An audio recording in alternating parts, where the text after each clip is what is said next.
Welcome, dear audience, to yet another episode of Disney Dysentery, wrapped up and presented by your favourite female YouTuber. Well, what have we got today then? Ah, yes. Another flashback episode to explain what happened in the previous flashback episode, because if you haven't worked out what happened in the Hollywood's worst kept secret, well, I'm here to spoil it for you. The Jedis killed the cat ladies to death. Ah, what? Really? At RCW, you have completely destroyed the big plot twist. Well, Disney ruined Star Wars, so I guess swings and roundabouts. So let's get into audience, let's find out what got crapped out this time. Show beginning, here we are with the Jedis having a nice little camping session on that planet for episode 3, where it turns out that they're searching for some kind of life form, because due to a hyperspace disaster that no one is going to explain, the planet died or something. But now it's not dead, and that's really interesting, even though literally no one cares. But Squidman is gonna fill us in by telling everyone at the camp that they're looking for a virgin on the planet. That's very weird. Did he just say virgin?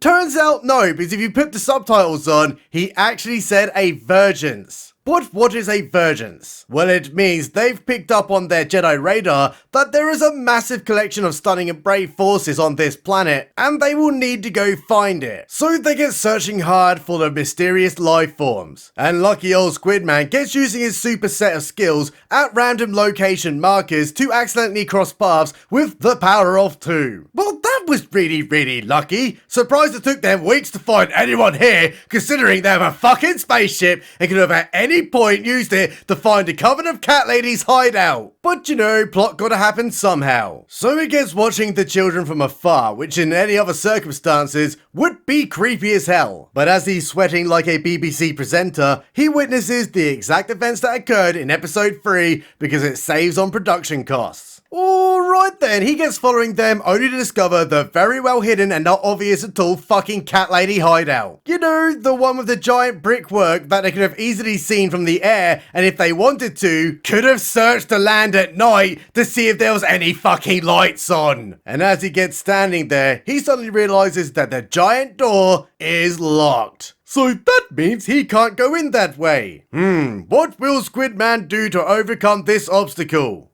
I know, I'm gonna climb this entire wall and then a fucking mountain all the way to the top with zero provisions or ropes and witness multiple events that occurred in episode 3, which leads to absolutely nothing and was yet another completely useless scene in a $180 million piece of crap show. And just to shit in our faces, Squidman just suddenly scenes transmissions all the way back to the Society of Not Very Diverse Jedis, where he gets telling them that he's seen a bunch of cat ladies doing cat lady things. Oh, and also they're evil because he knows that. My God, says the future fake beard man. You're telling me that there are scissor sisters right here on this planet right now. That is my favorite category. I am not bullshitting you, fake beard man. I have seen the cat ladies and they have had children. No, Reese Trinity from the Matrix. Scissor sisters can't have younglings, no matter how much they try, because generating frictional heat cannot turn them into single mums without a father. Therefore, I'm going to conclude that there's something incredibly wrong here, and that means we should get back to the ship and talk to Space Command. But that ain't gonna calm Squidman's loins as he gets telling her, listen bitch, I saw a whole 30 seconds of cat ladies doing cat lady things,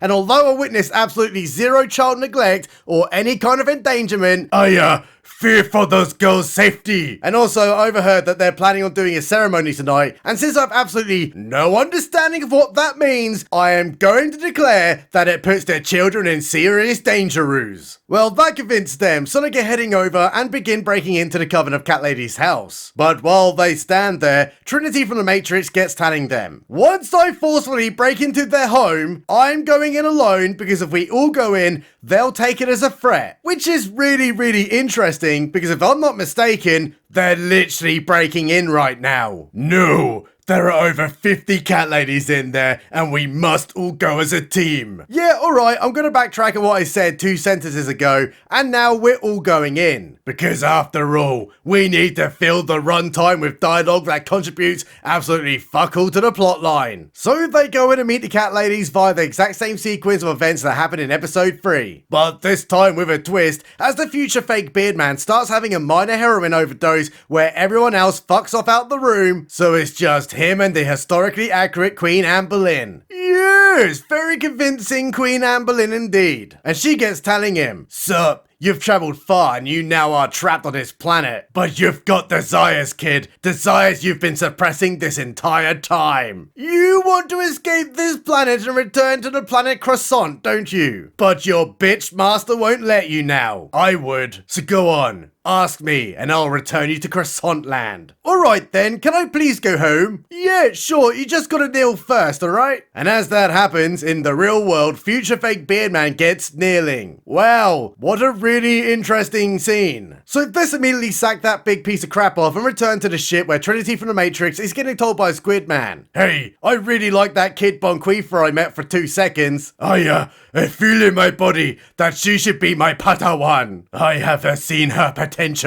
"No," screeches Trinity from the Matrix. "Those dirty, dirty witch bitches will never let that kind of stunning and brave escape their clutches. Besides, she's too old to join the Order. And the last time we let that happen, which is actually 100 years in the future, Anakin killed the younglings." "You're wrong, Trinity. Dead wrong with AIDS. Bonquive didn't have a witch tattoo on her forehead unlike her bitch sister Shanique, which must mean she didn't want to be a witch all along. And I fear she's in danger." "My god, you're right! Great job working all of that out when all you did was walk into a room that actually disrupted the ceremony halfway through. Therefore, you are literally just speaking out your fucking ass so the plot can happen." "What a complete pile of crayon-derived crap." So let's head to the Jedi ship where future fake Beardman is wondering whether he's ruined his acting career already. But here comes the testing scene from episode 3. Remember the one where they were testing the kids for the Force? But this time there's even more Leah, as Trinity from the Matrix gets asking Shanique, "Hey, last night in the courtyard while all those cat ladies killed Star Wars Forever, what were you doing?" "Oh, that, yeah, it's called Ascension and it means that one day I will lead the coven of cat ladies. And everyone must be sacrificed to fulfill their destiny." "Oh, okay, that's really interesting." But as Shanique gets heading out, Squidman, who's an absolute genius because the plot demands it, works out that that bitch Queen Anne Boleyn instructed those kids to fail. So as Bonquief gets walking in, Squidman gets down and dirty telling her, "Hey, if you want to be a hilarious intergalactic stand-up comedian, you've gotta tell me the truth. No lying like your dirty scumbag sister. Do you want to be a Jedi-Roo?" "Yes, I definitely want to be a Jedi-Roo." Well, that scene was complete AIDS, so it's camping time where Squidman realizes that something is wrong. And Trinity from the Matrix informs them that the council has said no to taking the Force baby twin sisters to the planet Croissant, which is actually the responsible thing to do. Those kids aren't really in danger now, are they? They're just chilling on a planet, waiting for their dad to return from picking up those cigarettes. But to the merry band of Jedi and the Wookiee with AIDS, they need to go full NATO on the cat ladies' asses because Squidman really wants Bonquief as a Padawan. And he doesn't take no for an answer. But as they're talking, the blood results come back that they took in episode 3. Remember? The blood tests? And to absolutely no one's surprise, it turns out that their stunning and brave is completely off the radar. But the Jedi are in for even more of a shock as their results come both back exactly the same. Which is impossible! So they immediately realise that there never was a father off to buy cigarettes. Those twins are actually 4 scissoring babies. No, Reese fake beard man. That must mean Anakin's storyline is completely and utterly ruined. And we need to collect solid evidence that these twins are Force babies, so Space Command will let us go home to the planet Croissant, because at the moment they won't let us leave this planet for some kind of stupid shit reason, just so this plot can happen. Meanwhile, at the Coven of Cat Ladies, Bonquief and a historically accurate Queen Anne Boleyn are having their special moment just like what happened in episode 3. While Riv for her pleasure is telling Shanique that if they're going to stop the Jedi from taking her off the planet, then Shanique is gonna have to stop it big time. Alright Alright then, so let's head back to the Queen Anne Boleyn, who's just told Bon Queef to take a hike as she has some cat ladying to do.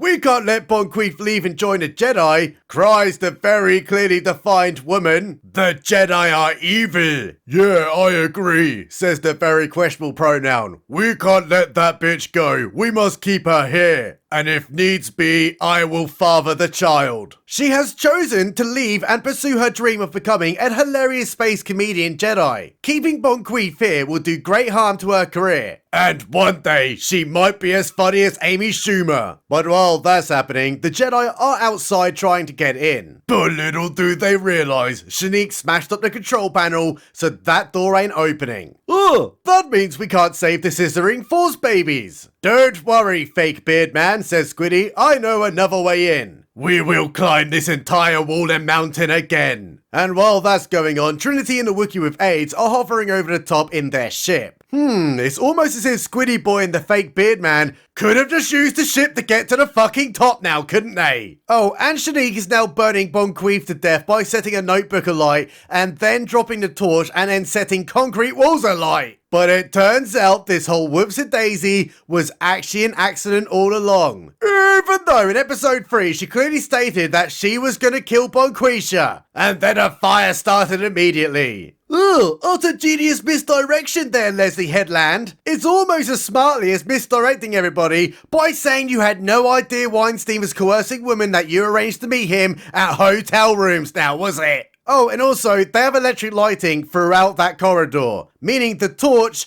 was completely redundant and only being used in this scene so that the plot can happen. Can they stop writing this script with shit for one damn second? So let's head to Squiddy Man and the future fake Beard Boy, who have just reached the top of the mountain because that was really cool. But they're pretty screwed right now as those cat ladies are already here. And there's Rib for her pleasure saying, "Oi, you take one more step and I swear I'll end your career harder than you can say Leslie Headland." Yeah, you guys are a bunch of dumbasses coming back here. Alright, Re-Squid Man, calm your vaginas. We don't mean anybody any harm. We just broke into your house trying to kidnap your kids. We're totally the innocent guys here. But you got to tell me, Anne Boleyn, how did you create those twin babies? But before she can answer the Squid Man, Shanique gets running in trying to tell Mama Boleyn that she did it a big old Otto SpaghettiOs on Bon Queef and she is going to die. And that sets everybody off, including Anne Boleyn, who becomes Sticky Cloud Space Goo for some kind of reason, and that ain't very cool now, is it? So Squid Man straight up fucking stabs that bitch. And now we have the final words from the historically accurate dying Queen of England. Oh